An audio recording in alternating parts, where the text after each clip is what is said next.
Chapter 7. Great Truth. Morality, Natural Law, Harmony. We must divide what we call truth in two. 1. Great truth, and 2. Events. Words can convolute, especially when we use the same word to describe completely different things. Great truth can be understood as morality. It might be easiest to understand as harm no beings. I prefer what I feel is a more scientific understanding of morality, live and act in harmony and accord with nature. When one is guided by great truth, we have a cipher to understand conflicting events. What happened in an event is not as important as the effect of that event. If the effect equates to an immoral one, causing harm, disharmony with nature, we will know the right action or non-action to take in response to the event. The right action being whatever restores harmony. We have established that we live in a base reality that has become fragmented by conflicting event perceptions. It is a crisis of truth because there is a crisis of morality. People don't agree on morality, which is what's most important. The effect is that they do not agree on the events they are experiencing in what they understand as real time. Okay, so that's the end of chapter 7. I put a graphic in the draft. I just want to read the graphic. The graphic is, I lifted it from Mark Passio's whatonearthishappening.com slides, and it's just a definition of truth. So I'm going to just read Mark Passio's definition of truth. Truth is objective, meaning that it is not based on the perceptions of human beings, which is capable of wavering. Truth is simply that which is. It is that which has occurred in the past and that which is occurring in the present. That which is. So, I think that's a good working definition. I'm going to build on that. Now, the thing we talked about in chapter 6 is that we wanted to separate truth from differing events that seem simultaneously accurate. In Mark Passio's definition, he's saying, our human being perception wavers. Now, when you understand consciousness, you understand that everything is perception. Like you even your physical even the things that are sensory to you that you say this is how I see reality. Like even that could break down. Like you could. You could have a color deficiency. You could be seeing different colors than everybody else. Like there is actually, in terms of perception, everyone is actually living in a different world. But Mark Passio is saying there is one way. There is that which is, and I'm saying at the sort of event level, that which is not as important as that which is right. So you can have differing accounts of events, but if no one is harmed, if suffering is not created, that is probably okay. It's just that when our differing perceptions are creating different accounts that lead to harm. That's sort of where I'm trying to go with this. So we're separating great truth and events. So we want things that so what I'm saying is things that transpire that have occurred are now just events. They don't have to be called truth, because what we are saying is the human mind is such that it's creating multiple events that are somehow true. But then if two events are true, then we actually need we need to elevate the word truth into what's above events. And events can be insignificant. Like it doesn't, like I said, if no one's harmed, what does it matter if you believe something different than your friend believes? And you all do. Everyone has different perceptions.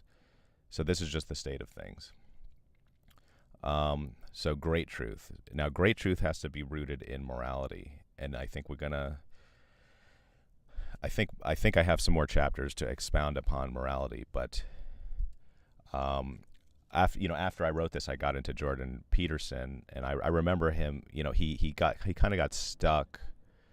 He had a podcast with Sam Harris, and Sam Harris is somebody who would say the truth is the event that happened, the observed event. And Jordan Peterson would say that is not a good enough definition of truth. So Jordan Peterson, what I believe he was saying is that truth has to be of value, that you can position reality. Reality will be subservient to this value of truth. Sam Harris was not having it. It just, they had, what did they have, a 2-hour discussion where it just went nowhere. My own personal opinion of that is, and this is a critique of Sam Harris, when you have somebody on your podcast, you should read their material. I do not believe Sam Harris read Jordan Peterson's Maps of Meaning. I only read 20 pages of it, and I realized that if Sam Harris had even read 20 pages of Maps of Meaning, he would have understood where Jordan Peterson is coming from, and they could have had this discussion.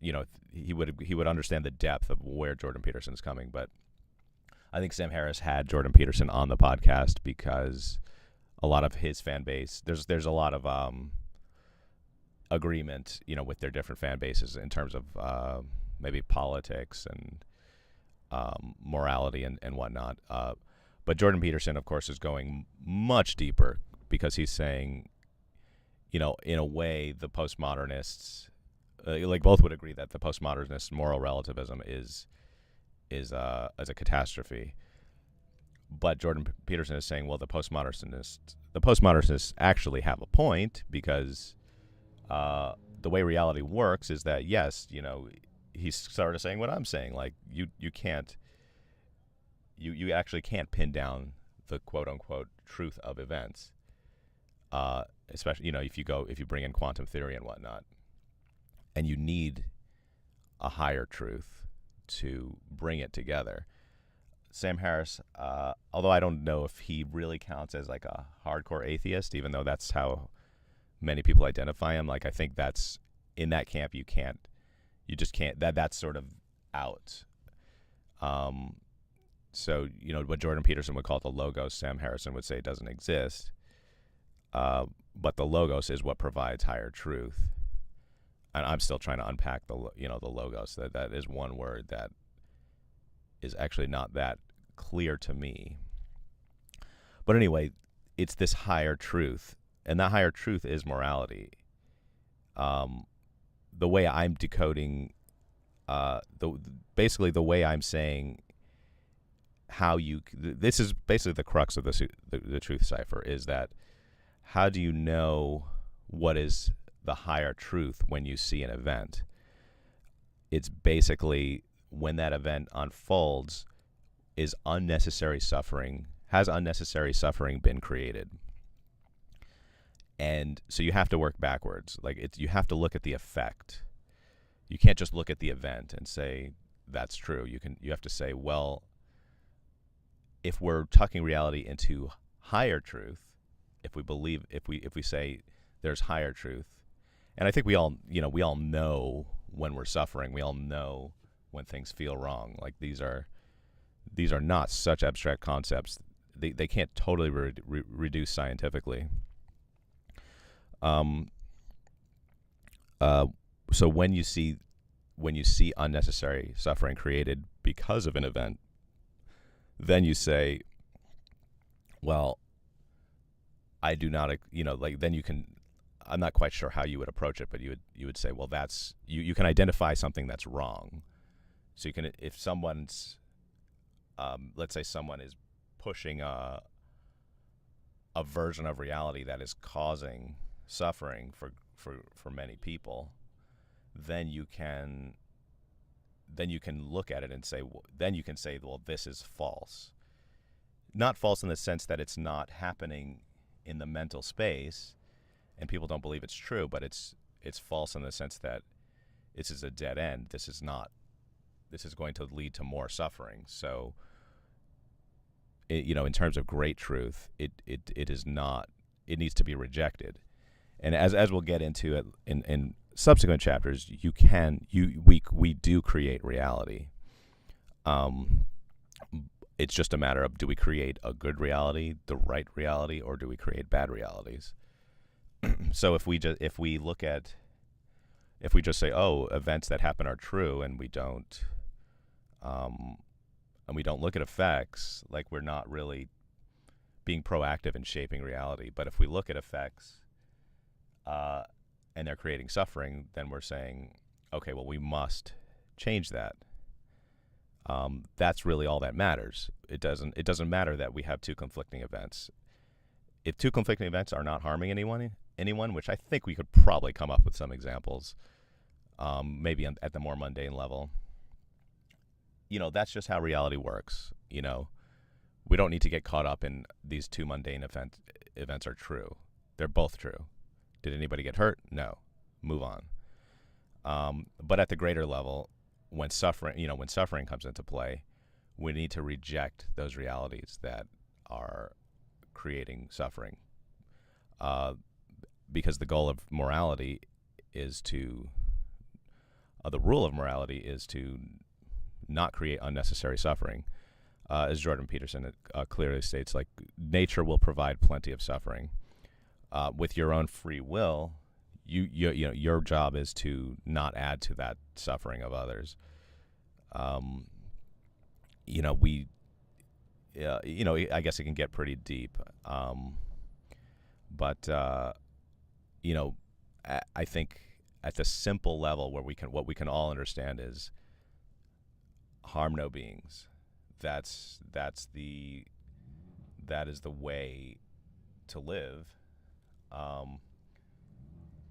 It's sort of, if you position more great truth above scientific events as truth, you can start to create a better world.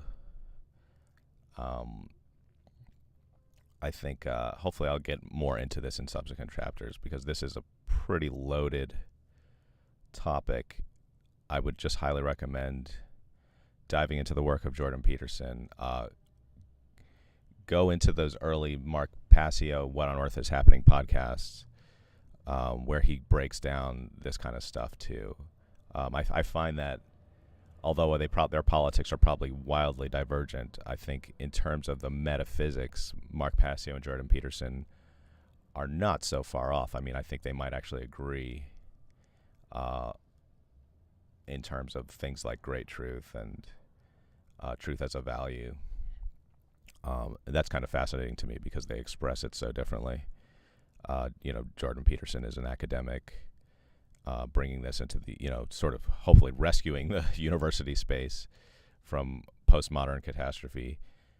Mark Passio is more of he's talking to everybody. He's not really talking to academics. He's just talking, it's just everyday speak. But it goes pretty deep. And, they probably disagree on who's puppeteering reality.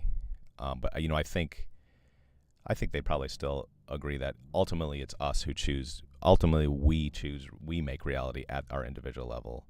You have to go to the individual level. That's a lot what this is about, this truth cipher. So I'm going to leave it there before I go too long. I hope I was able to do justice to those ideas, because they are pretty big. They're simultaneously vast and simple. Hopefully I was able to do justice to those.